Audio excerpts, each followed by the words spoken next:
about the tests to help you pass your knowledge. This is for driver's education. So the first question that could come up, and there are different calibers of tests, there are different combinations of tests. To limit your risk during the first 6 months of driving, you should do what? You should limit the number of passengers in your car. Typically, teens have a lot of friends, and those friends can make them get distracted, they can make them lose focus. So, you want to make sure that your teen does not have a lot of friends that are in the car with them.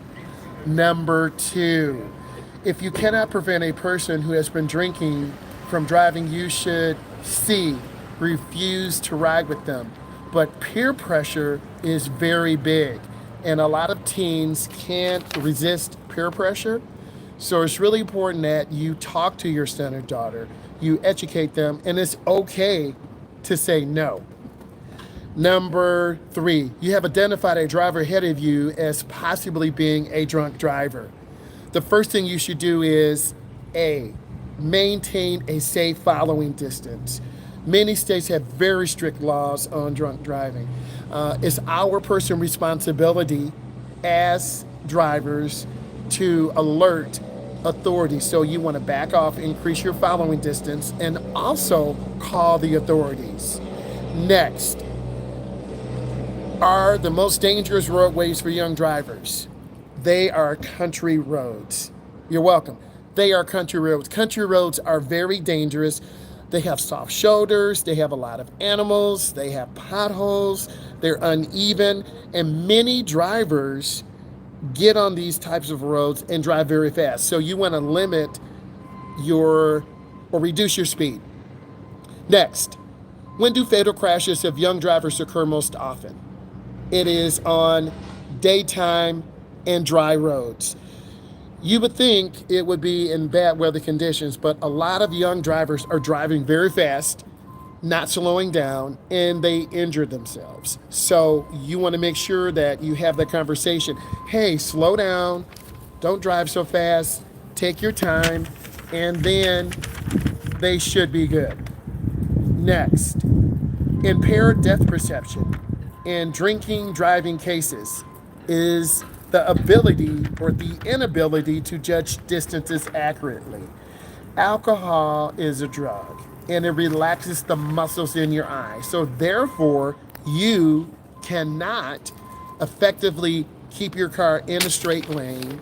You cannot effectively control the car. It relaxes the muscles in your eye. So, when you're out here driving, you got to really be aware of other drivers. What are they doing? How are they doing it? And be safe. Next, the most dangerous time period for young driver fatal crashes is 2 to 5 p.m. Why? Our young adults are getting out of school, they're going to work, they're going home, they're going to different events. So that time period, 2 to 5 p.m., is extremely dangerous. For us as adults, it's called rush hour. And we know how dangerous that time can be. So you want to have that conversation and tell your son or daughter or your first time driver, drive safe. You don't have to get home so fast in 10 minutes. Food is here. We're here waiting for you. Next, over 80% of young driver fatal crashes occur during what type of weather conditions? It is fair weather conditions. These fair weather conditions can be misleading for all of us. We know as teens and young adults, we love going fast, but you want to slow down because young drivers, inexperienced drivers run lights. They speed. They're not paying attention. They have their friends in the car. So if you have a younger niece or nephew, you want to make sure that they're taking their time. Next, on which 2 days of the week do most fatal car crashes happen? It is Friday and Saturday. Why? People got that paycheck, they're partying, they're drinking, they're not really thinking about being safe. You as a driver want to be aware of what other people are doing and distance yourself. Does it mean that you're scared to drive? No, by all means drive. Be safe. But think about what you're doing, where you're doing it, and who you are doing it with. Next, the percentage of young male drivers involved in fatal crashes is higher than female drivers. Young men tend to be more aggressive, they drive much faster, they're dangerous, and as a result, they have more accidents and fatalities. So if you have a young male in the family or a lot of boy cousins, you need to tell them, slow down. Why are you driving so fast? Next, which of the following is a self-imposed anxiety related to aggressive driving? I'm going to be late if I don't hurry up. I've talked about this before. The number one reason why people drive fast is because they are late.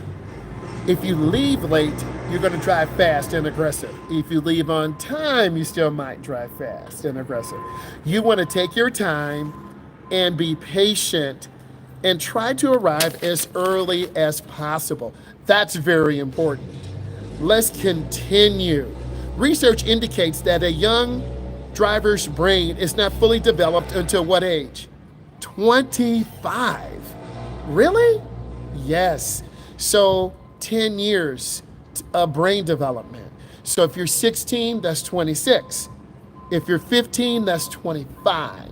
If you're 14, 8, that's 24, 8. So that is a lot of issues going on.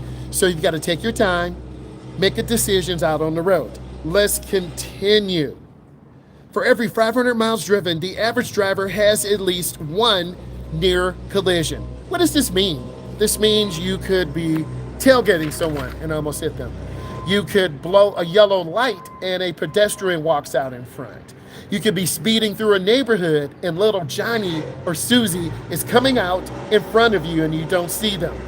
So we want to be mindful, not just you as teens, me as a driver.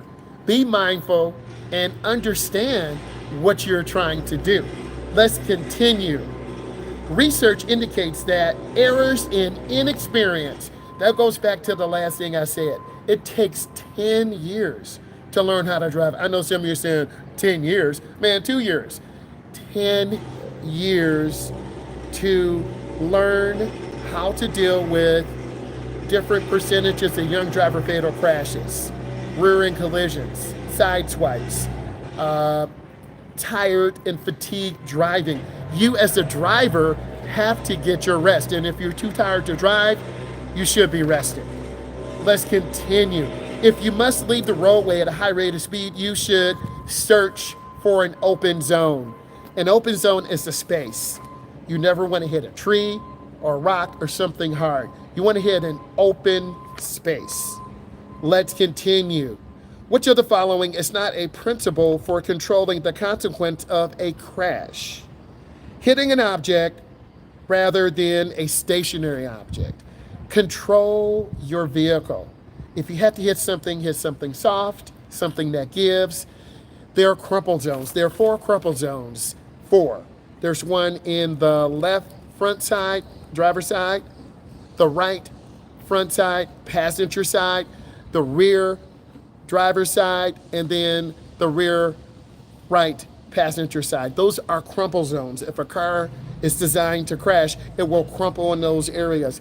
You never want to get hit in the door because that door will protect you, but a car could come into that vehicle and crush you.